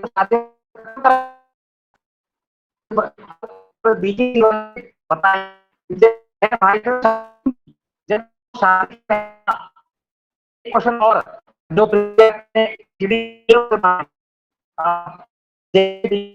खाली करने के बाद से पढ़ाया था 10वीं स्कूल में, 5वीं स्कूल में, बिना बीएड के तो और अगर इसे तो कम से कम इसको क्लियर करना था, क्या किया है? तो अरुण जी का वो सेटिंग्स बहुत खराब था, पीछे से बहुत वो आ रहा था, पर मैं उनको बीच में टोकना नहीं चाहती थी। उनकी आवाज मुझे अच्छी नहीं आ रही थी, रुक रुक के आ रही थी, खराब डिस्टरबेंस आ रहा था। जी, अरुण जी ने तो काम शुरुआत कर दिया। जैसे देखो शुरू में जो है लॉ लगाने वाला काम, जो मेन काम होता है वो अरुण जी ने किया है, जो मेन काम है। अब जो है हम एक से दूसरे के हाथ से मशाल लेकर आगे चलते जा रहे हैं। तो अरुण जी ने एक बहुत महत्वपूर्ण भूमिका निभाई है। मैं जिस भी ग्रुप को जॉइन करने की कोशिश करती हूँ, देखती हूँ अरुण जी तो वहाँ पहले से ही हैं। तो अरुण जी ने इतना बड़ा बीड़ा उठा लिया है, इतनी जगहों पर वो मौजूद हैं और इतने बिहाइंड द सीन्स वो काम कर रहे हैं, निस्वार्थ भाव से। और क्या चाहिए? यही गीता है। यहाँ पर मूर्ति करके कोई लिख रहा है कि हम तो गीता को अपने जीवन में उतारते हैं, तो इससे बड़ी क्या गीता उतारी होगी जो अरुण जी ने निस्वार्थ भाव से अकेले रहकर इतनी जगह ग्रुप्स में जा के अपनी लॉ लगाई है। तो इससे बड़ा यज्ञ क्या होगा कि इतने सारे लोग जो धोखे वाले हो गए उनको जागरूक किया है। सोचो कितनों की ब्लेसिंग्स उन्होंने ली है। जी अरुण जी, आप बोल रहे थे, बोलिए, कंटिन्यू करिए। हाँ, मैं ये कह रहा था प्रीति जी, कल एक स्ट्रीम रखिए बीके शिवानी पे, उसके पूरी स्टडीज कीजिए। उसने बीटेक की, बीटेक वाली औरत क्या कहीं लेक्चरर बन सकती है यूनिवर्सिटी में? जब वो बनी थी तब का यूजीसी का जो रूल था वो चेक कर लीजिएगा। लेक्चरर वही बन सकता है जो यूजीसी का पेपर क्लियर करे, पीएचडी करे। बीके शिवानी पीएचडी नहीं है, एमटेक नहीं है, खाली बीटेक है। बीटेक का मतलब हो गया देसी भाषा में बीए है। वो लेक्चरर नहीं बन सकती है, तो उसने पढ़ाया कहाँ था? बीके शिवानी जवाब देगी या ब्रह्म कुमारी जवाब देंगे? 5वीं वाले बच्चों को पढ़ाया था, 10वीं वालों को पढ़ाया था? क्यों झूठी अफवाह उड़ा रहे हैं ये लोग? अरुण जी, और वो जितने ब्रह्म कुमारी मैंने देख उनको रहे ये हैं, बात पता चलेगी। अरुण जी, मैं यहाँ पर जो स्ट्रीम करती हूँ ये सुन के इन लोग, शिवानी ने फौरन एक स्ट्रीम करी, उसने वहां पर कहने की कोशिश की कि देखो उन लोगों ने, लड़कियों ने जो वहाँ कन्फेशन दिया है, ये तो इन लोगों को बुरा लगता था कि आदमी और महिलाएं और पुरुष जो है एक साथ बैठ जाते हैं तो उनको बुरा लगता है, तो इसलिए इन लोगों ने ऐसी बातें बना दी। और जो 5 लड़कियों की गवाही कोर्ट में, उसको इसने इतने हल्के से किया है, इसको इतनी बददुआएं लगेंगी उन लड़कियों की जिनके साथ इतना बुरा बुरा हुआ और जिन्होंने सत्य बोलने का साहस किया। तो ये लोग तो इतने झूठे और मक्कार है अरुण जी कि मैं बीके शिवानी के ऊपर क्या बोलूं। उसका अपना कॉन्शियस उसको कचोटना चाहिए, क्योंकि वो कोई इनोसेंट लड़की नहीं है। उसमें इतनी समझ आ गई है कि वो क्या बोल रही है और कैसे ये युक्त युक्त चल रही है। हमारे वेदों में दिया है कि सीधा और सरल व्यक्ति होना चाहिए, युक्ति युक्त करके षड्यंत्रकारी नहीं होना चाहिए। तो ये एक इस वुमन को खुद इतनी समझ होनी चाहिए कि वो कैसे लोगों को झूठ बोल रही है। और दूसरी बात यह है कि आप कह रहे हैं मैं उस पर रिसर्च करूं, ये करूं, मैं उसके ऊपर अपना टाइम वेस्ट नहीं करना चाहती हूँ। मेरे पास जो मेन सोर्स है बुराई का, वो शिवानी नहीं है।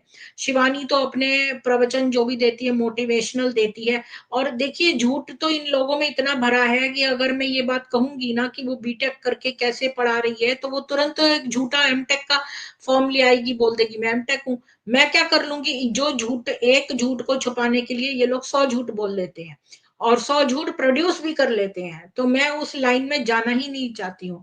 मेरे को शिवानी से कोई लेना देना नहीं है। वो झूठ बोलती है, ये तो एक बहुत ही छोटा पाप है। यहाँ तो मर्डर हो रहे हैं, इतने सारे लोगों के सुसाइड हो रहे हैं, उनको पुड़िया खिलाई जा रही है पागल करने की। जब हमारे पास इतने बड़े बड़े कांड मौजूद हैं तो हमें उन लोगों के पीछे जाना चाहिए। शिवानी तो कुछ भी नहीं है, वो तो इनकी ब्रांड एम्बेसडर है। हाँ, मैं जानती हूँ उसका प्रभाव बहुत पड़ रहा है और बहुत लोग उसी की वजह से अट्रैक्ट हो रहे हैं, पर मेरे पास उसके खिलाफ कोई बड़े सबूत नहीं है। और ये खाली बीटेक वाली बात जो है वो कोई इतनी बड़ी नहीं है जो मैं कहूंगी। और ये लोग तो जहां बीटेक का बोलेंगे झूठ, किसने देखा उसको बीटेक करते हुए भी? तो वो एमटेक भी प्रोड्यूस कर देगी कहीं से। ये लोग तो किसी को भी टोली खिला के कुछ भी करवा सकते हैं।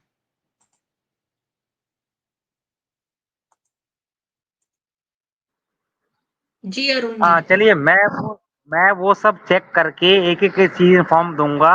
आपको खाली वो चीज़ें सबूत मिल जाए कि हाँ, ये एविडेंस है। बस उस पे स्ट्रीम कर दीजिए और स्ट्रीम हाँ, चाहे 1 तो पेज पढ़िए, 2 मेरे पेज पास पढ़िए, सबूत होना बस चाहिए वो ना करते इस रहिए। बात का। हाँ, और हाँ, अरुण जी जो वो आप ये कह रहे हो कि ये विद्यालय में क्यों पढ़ा रही है, ये तो बात की बात है। सबसे पहले तो ये विद्यालय ही कैसा है? विद्यालय होने की जो रेगुलेशंस हैं, वो तो ये पूरी ही नहीं कर रहा।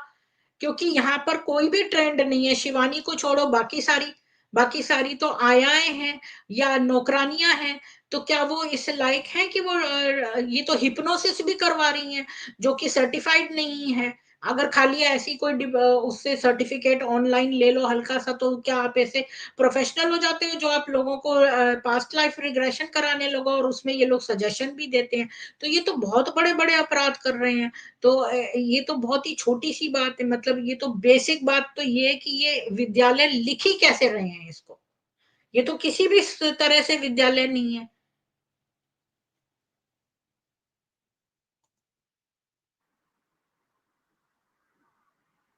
हाँ, प्रीति जी मैं ये कहना चाहूँगा, इनके सारे लूज़ पॉइंट्स लोग मुझे दे रहे हैं, मैं कुछ नहीं कर रहा हूँ। मेरे पास खाली हुँ, मैसेज आते हैं, व्हाट्सएप आते हैं, इनकी एक-एक चीज़ें जी। समझ में आ रही है मुझे। जी, अब बहुत मैं एक जल्द बात इसका बताऊँ अरुण जी, मैं जो भी स्ट्रीम करती हूँ यहाँ पर, क्योंकि मैं एक चैनल चलाती हूँ और मैंने एक लॉयर हायर करके इसके यूट्यूब के जो वो हैं कंसेंट वो फॉर्म्स भरे हैं, मैं इसके लिए रिस्पॉन्सिबिलिटी लेती हूँ, तो इस वजह से मैं कोई भी काम व्हाट्सएप के ज़रिए नहीं करना चाहती हूँ और ना ही व्हाट्सएप इन्फॉर्मेशन से मैं स्ट्रीम चलाती हूँ। मैं जो हूँ पुख्ता सबूत रखती हूँ और ये सबूत जो हैं वो एक गवर्नमेंट एजेंसी के पास आए हैं, ये जो लेटर्स मैंने दिखाए हैं सुसाइड के, ये या फिर कोई पब्लिश्ड न्यूज़पेपर्स में आए हों, वैसे ऑथेंटिक प्रमाण ही मैं दिखाती हूँ, कोई मैं व्हाट्सएप यूनिवर्सिटी के चीज़ें यहाँ पर प्रोड्यूस करके और लोगों की बातें नहीं सुनाती। मेरे पास ऐसे किसी ने चैट्स भेजी थी, जो उसने किसी को व्हाट्सएप में दी थी, मैंने यहाँ नहीं दिखाई।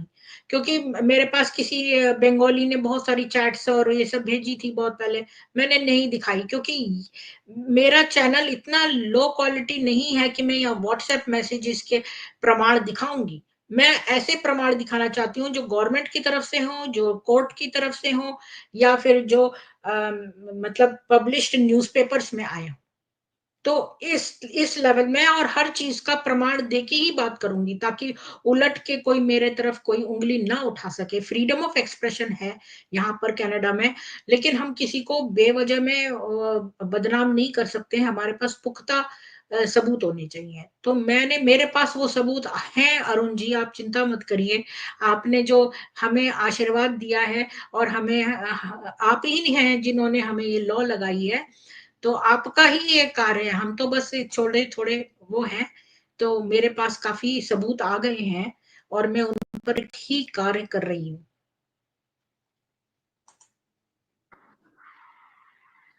बस प्रीति धन्यवाद, मैं यही कहना चाहता था, आपने बहुत अच्छा काम किया है और मुझे नहीं मालूम स्वर्ग क्या है, नरक क्या है। आज मुझे ये मालूम है सुबह उठता हूँ तो मुझे स्वर्ग में ही जीता हूँ। रात को सोता हूँ तो मैं स्वर्ग में ही सोता हूँ। मुझे नहीं मालूम नरक क्या है, वैश्यालय क्या है, नरक मुझे नहीं मालूम, ब्रह्म किसी ठाकुर कुमारी मालूम था। संस्था है, नरक जो है मदरसा है, नरक जो है वो मदरसा है, नरक जो है वो ब्रह्म कुमारी संस्था है। नरक हर उस कल्ट का ऑर्गेनाइजेशन है जो आज इस समय पृथ्वी पे है, वो सब नरक है। उसके बाहर आप हैं तो आप वैसे ही स्वर्ग में हैं। और ये तो कर्म भूमि है, हमें तो एक अवसर मिला है, हम अपने कर्मों को ठीक करें। तो मैं तो कभी सोचती ही नहीं, मुझे तो मैं जब तक कल्ट से बाहर हूँ मैं बहुत स्वर्ग में हूँ। हम सब स्वर्ग में हैं, मैं क्यों बोल रही हूँ, हम सब जो कल्ट में नहीं है वो सब स्वर्ग में हैं। बोलिए अजय जी। दीदी हम बिल्कुल स्वर्ग में हैं। बिल्कुल सही आपने बोला। दीदी हम एक बात और कहना चाहेंगे, अभी आपको ये चीज बता रहा हूँ, थोड़े दिन में आपके सामने भी आने वाली है, तो इस बात को आप ध्यान रखिएगा। पहले ये लोग जब फैमिली के ऊपर ऐसे रिपोर्ट करते थे तो ये फैमिलियों को निकाल देते थे सेंटरों से और उनको आउट कर देते थे। अभी इनका प्लान चल रहा है कि आप खुल के आइए और अपने पतियों के खिलाफ बोल रहे हो। ये नारी लोग बैठती हैं, सुनती हैं, वीडियो में सारी सुन रही हैं, तो वो पतियों को ही गलत मानेंगी। चाहे आप लाख गलत हो, लेकिन पतियों को ही गलत मानेंगे, क्योंकि ये देश नारियों पे ही विश्वास करती है। तो इस बात को आप इस टीम में ध्यान रखिएगा, जब आपके सामने ये सब चीजें आए तो उस चीज में इनकी प्लानिंग शुरू हो चुकी है। और जो पतियों के जो पति हैं पत्नी के खिलाफ, तो वो भी उल्टा बोलेंगे, वो भी उल्टा बनेंगे। तो इस चीज का आप विशेष ध्यान रखिएगा कि ये लोग युक्ति युक्ति चलना शुरू हो गई है, ये बहुत शुरू हो गए इसमें। प्रीति दीदी, मैं मानता हूँ कि 100 में से 10% आदमी गलत होंगे, लेकिन 90% अच्छे हैं, लेकिन वो 90% इसमें फंस जाएंगे। इस चीज को आप ध्यान रख के, इसका विशेष ध्यान रख के, आप इस टीम पे जब भी कोई ऐसी बातें आती हैं तो उस पर ध्यान दीजिएगा। मैं आपसे रिक्वेस्ट कर रहा हूँ फिर एक बार, क्योंकि इनकी युक्तियां युक्त शुरू हो चुकी हैं इस पे। कोई फर्क नहीं पड़ता अजय जी, कितना भी युक्ति कर लें, जो हमारा सच है वो बहुत जबरदस्त सच है। दीदी वो आपकी बात सही है, लेकिन उसमें क्या है, ये जब एक नारी आपके टीम में आके अगर गलत बोलेगी और वो कसम खाएगी, झूठ कसम खाएगी, झूठ चीजें बोलेंगी, तो आपका भी दिल पिघल जाएगा, और जो नारियां बैठी होंगी उनका भी दिल पिघल जाएगा कि नहीं, ये ऐसा हो रहा ब्रह्मकुमारी है। आती क्या है पैनल पे, ये नहीं आती। दीदी ये आएंगी, अब आप देखते इनके रहिए, पास डिबेट आएंगी। करने के लिए दिमाग नहीं है अजय जी, इनका सब दिमाग निकल जाता है। जितनी दादियां हैं देखो, उनका हाथ पकड़ के ये लोग हिलाते हैं, उनमें अपना दिमाग रह ही नहीं गया है। वो इससे लायक भी नहीं है कि वो अपनी आप जो है एक ब्राह्मणी हरेक को क्यों नियुक्त करिए। यहाँ पर तो कोई भी नहीं, यहाँ तो अगर ऑफिस में जाओ तो कोई चाय भी नहीं आपके लिए बना के लाता, कॉफी खुद उठो जाओ बनाओ लाओ। तो यहाँ पर एक एक ब्राह्मणी हर एक को क्यों नियुक्त करिए, क्योंकि उनको पहले ही पता है कि इसका दिमाग ऐसा हो जाएगा कि ये खुद अपना काम करने के लायक नहीं रहेगी।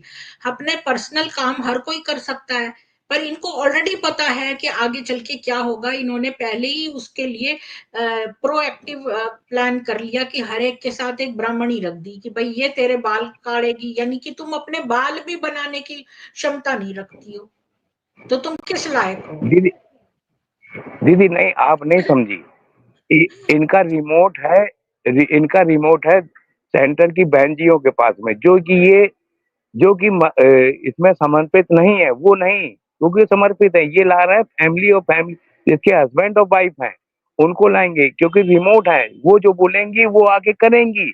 जैसे आपके नीचे आके बैठ के जो कमेंट्स करते हैं वो वो तो निकले सही पे बोला करते हैं। आपने अजय जी, वो आके करेंगी, लेकिन जब हम उनसे क्रॉस क्वेश्चन करेंगे तो वो जवाब नहीं दे पाएंगी। उनको तुरंत, अब देखो आप किसी मुसलमान से बात करके देखो, उसके वो फोन से जब भी बात करेगा उसके पीछे एक मौलवी खड़ा होगा, वो मौलवी एक और को साथ लेकर आएगा तभी वो बात कर पाएगा। अब आप देखो कोई भी ब्रह्म कुमारी को आप बुलाओगे तो अकेले नहीं आएगी, वो किसी को एक और को लेकर आएगी साथ में, क्योंकि वो अकेले आंसर देने में सक्षम नहीं होती है। वो किसी से पूछती हैं, आगे वो वाला उसको फीड करता रहता है। दीदी इन्होंने ऐसा ग्रुप बनाया है जो कि वेल एजुकेटेड फैमिलियां हैं, वो ग्रुप बनाया है, वो अपना पूरा विवरण देंगी, पूरी सब चीजें बताएंगी, तो उस पे जनता विश्वास करेगी। और नारी जब उसमें बीच में रो देती है, वो कर देती है, तो इस पे बहुत बुरा असर पड़ता है, वो उन्हीं को ही सच मानते हैं।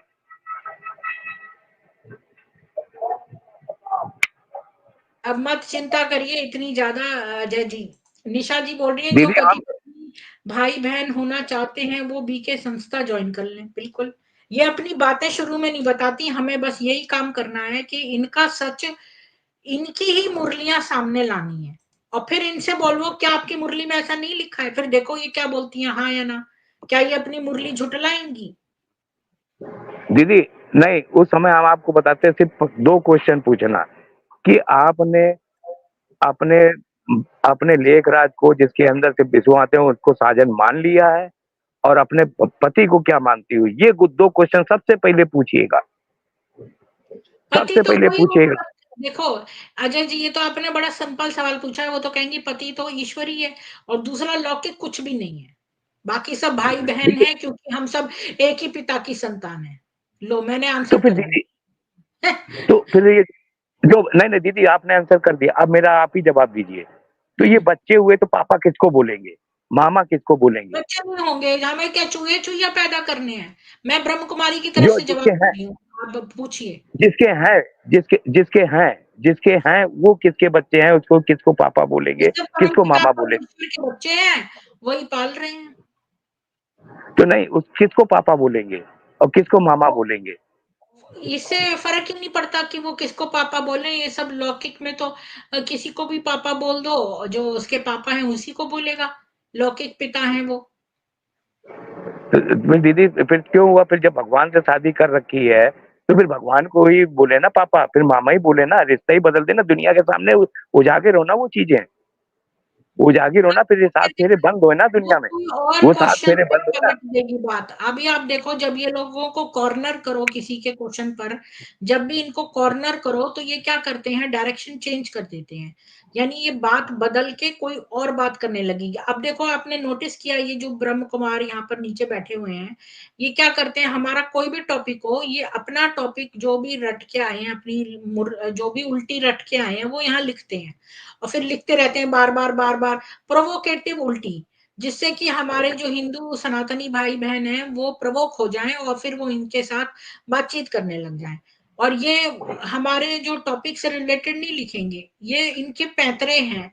ये जो अगर आप कह रहे हो ना कि इनको वहां पे कॉर्नर कर लो, तो ये तुरंत पलट के कोई और बात करने लगेंगी। तो दीदी उसीलिए पहले चिता दे कि जो आजकल देश में कानून भी सबूत मांगता है, लेकिन सबूत कहाँ लाए? जब इन्होंने सारे सबूत ही मिटा दिए, जब युक्ति युक्ति खेलने लगे, तो ये सब चीजें हो रही हैं, तो सबूत कौन कहाँ से लाके देगा?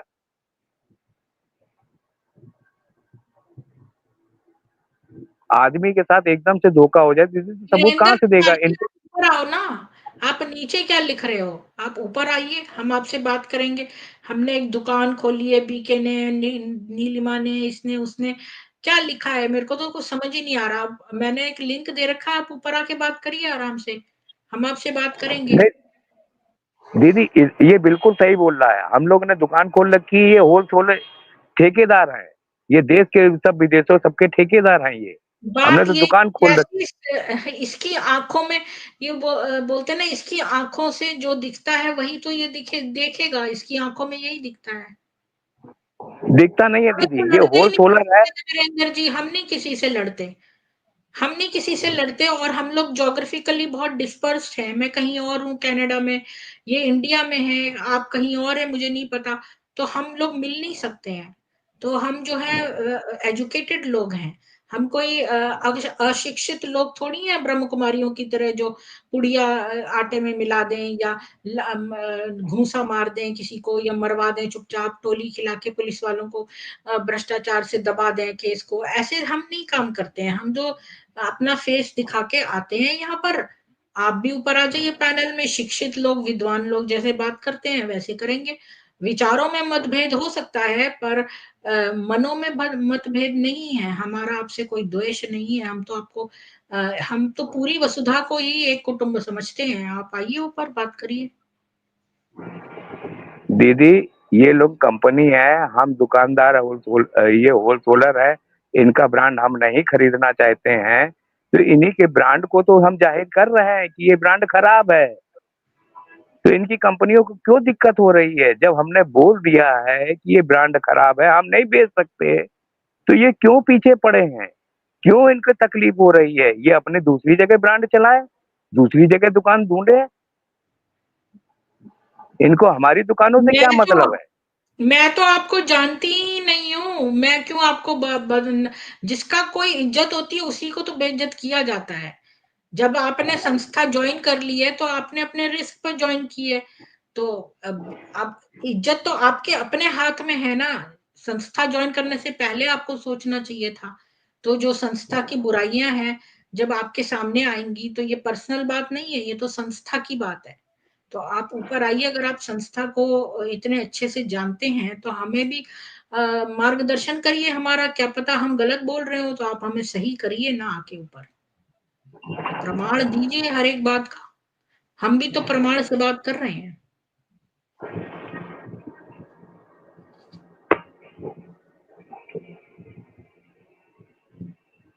नहीं है हिंदू दीक्षा जी, वो इस्लामी है। और जो मैं ये कह रही हूँ, ये संस्था इस्लामी है। जो इसका फाउंडर था वो इस्लामी है। अब जो हिंदू हैं उन्हीं को तो मूर्ख बनाते हैं हर कोई। क्रिश्चियन भी हिंदुओं को कन्वर्ट करते हैं, मुसलमान भी हिंदुओं को करते हैं। क्यों? सबसे ज्यादा भोले भाले तो हिंदू ही हैं, तो सब कोई उन्हीं को कन्वर्ट कर रहे हैं ना, तो वही तो है इस संस्था में, लेकिन संस्थापक इस्लामी है।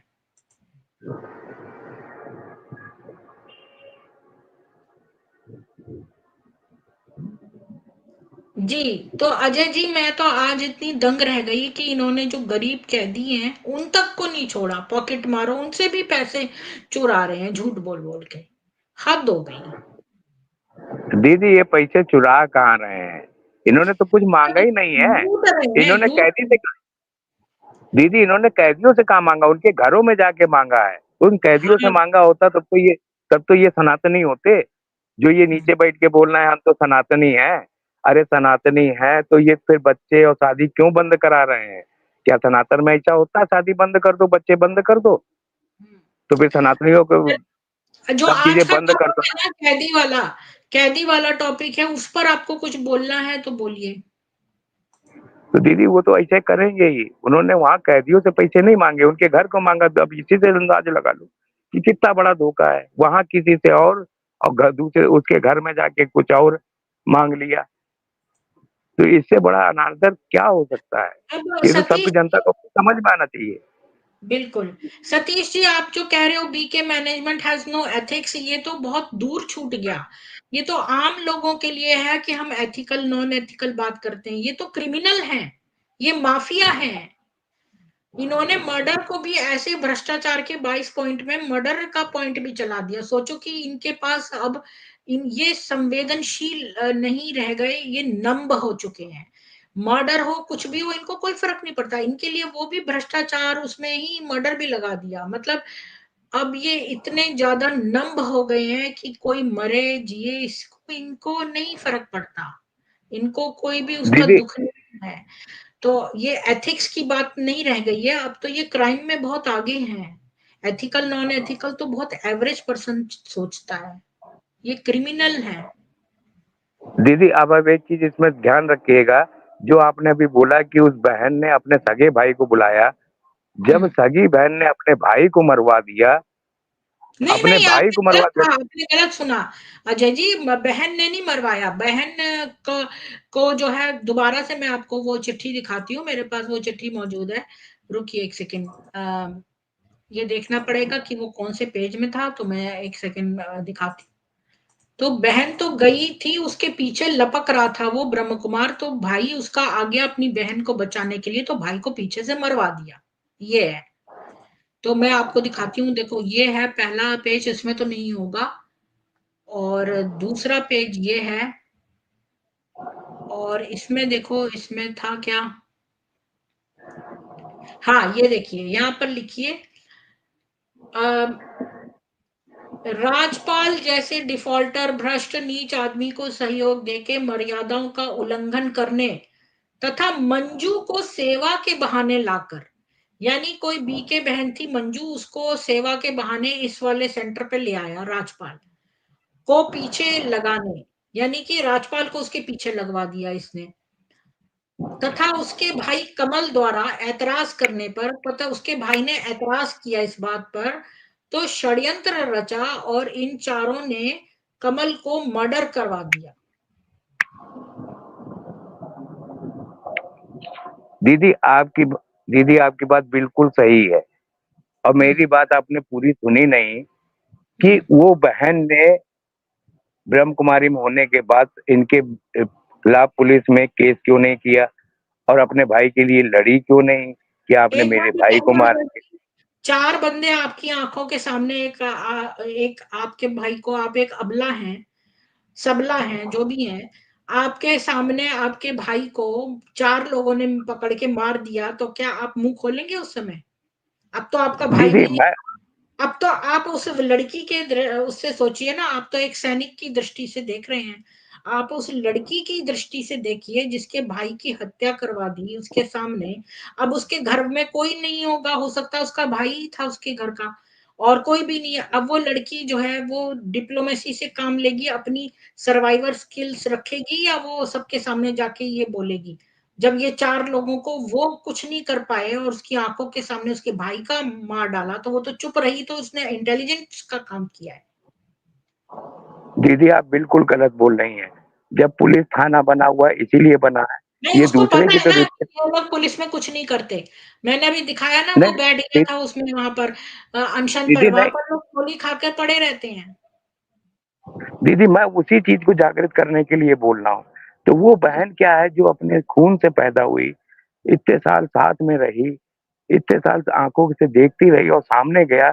दीदी अगर आज भी घरों परिवार में सगे भाई दो हैं, अगर कोई दूसरा भी मार के उसके ऊपर हाथ उठाने जाता है, तो जो दुश्मनी भाई में है वो उस समय खून जागृत हो जाता है, वो उस भाई के साथ में मिल जाता है और उस बाहर वाले को हाथ नहीं उठाने देता है। फिर तो वो बहन थी। उसको यही चीज मैं जनता से बोलना चाहता हूँ कि आज आप जो बहनें तकलीफ में हैं उनके सामने खुल के आइए, खुल के बोलिए। उस बहन की तरह दब के मत बैठिए, मत बैठिए, नहीं तो एक समय ऐसा आएगा कि आप भी चुपचाप बैठ जाएंगी और आपके भी सपोर्ट में कोई नहीं खड़ा होगा। इसलिए वक्त है, वक्त के समय से जागृत हो जाइए, जग जाइए और सामने बोलिए। ऐसे ऐसे आपके परिवार बिछड़ते जाएंगे, टूटते जाएंगे और आप हुँ, अकेले होते चले जाएंगे और वही जी, कष्ट आपके सामने फिर से आ जाएगा। हुँ। सत्य सनातन जी, मैं जब इंडिया में काम कर रही थी एक बार, जब मेरे पेरेंट्स बीमार पड़े थे तो मैं सब कुछ छोड़ के कनाडा से इंडिया आ गई थी और मैंने यहाँ पर ऐसी एक जॉब जॉइन कर ली। तो सीनियर काउंसलर की, तो वो जो मेरा बॉस था उसने हमेशा एक बात कहते थे वो कि देखो जो प्लेन में हमेशा बोलते हैं कि जब मास्क लगाओ, जब इमरजेंसी हो तो मास्क सबसे पहले अपने ऊपर लगाओ, बाद में अपने बच्चों के ऊपर। क्योंकि जब तुम ही नहीं रहोगे तो तुम बाकियों को क्या बचाओगे? तो मेरे दिमाग में ये बात स्ट्राइक कर गई। मैं अपने पेरेंट्स के लिए बहुत कुछ करना चाहती थी, पर इंडिया में जो है इतना कॉम्पिटिशन था और इंडिया में इतना ज़्यादा लोग मेरे नेगेटिव ऊर्जा मेरे पीछे पड़ गई थी और मेरे बेहाल कर दिया था मुझे, तो सबसे पहले मैंने अपनी सेफ्टी करी और इसके बाद मैंने लोगों का उत्थान किया। आप ये कह रहे हैं कि आप खुद कनाडा में, तो मैं क्या इंडिया आ जाऊँ और वहाँ पर मैं मारी जाऊँ? मुझे बहुत सारे इस्लामी लोग मेरी जो है वो धमकी दे चुके हैं, मुझे सर कम तन से जुदा की धमकी दे चुके हैं। मेरे यहाँ पर भी मैं जब जा रही थी एक बार तो ड्रोन ऊपर से निकल रहा था और कितनी सारी बातें हैं जो मैं यहाँ बताना नहीं चाहती हूँ।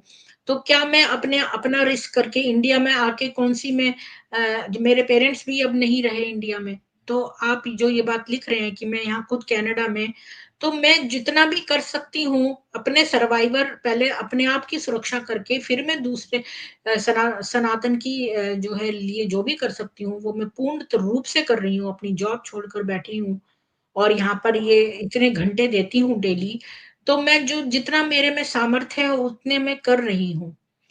और ये अजय, अरुण, सपना, निशा, सरोज कोई जानकारी रखते नहीं, सब लोग रखते हैं। सब अपनी-अपनी तरह से कोई न कोई बात कहते हैं जिससे डॉट्स कनेक्ट हो जाते हैं।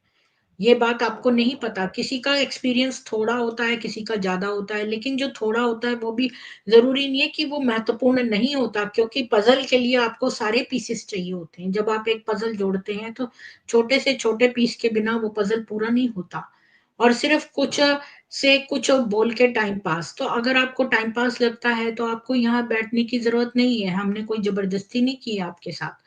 हम यहाँ पे प्रमाणों के साथ सब लोगों को एक मंच दिया है कि वो आके अपने विचार भी रखें और प्रमाण दें। तो आपको इससे क्यों बॉदर हो रहा है मुझे नहीं समझ में आ रहा। आप मुझसे क्या एक्सपेक्ट करते हैं? अगर आपको कुछ कहना है तो आप पैनल पे आके बोलिए।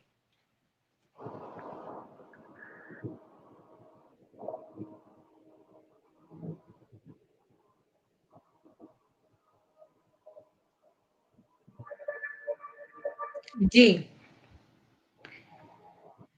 तो मैं समझती हूँ स्ट्रीम क्लोज़ करते हैं। हाँ, मैं तो बिल्कुल कहती हूँ सब लोग मुझे फीडबैक दें, ज़रूर दें।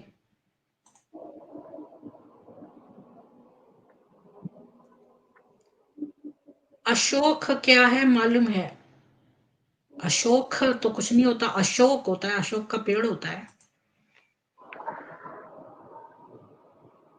दीदी अशोक एक चिन्ह है जो कि हर टोपियों के ऊपर मिलेगा, राष्ट्रपति की गाड़ी पे मिलेगा, प्रधानमंत्री की गाड़ी पे मिलेगा। ये उस अशोक की बात कर रहे हैं। तो आपको एंड में कुछ कहना है अजय जी? नहीं तो मैं स्ट्रीम क्लोज करती हूँ।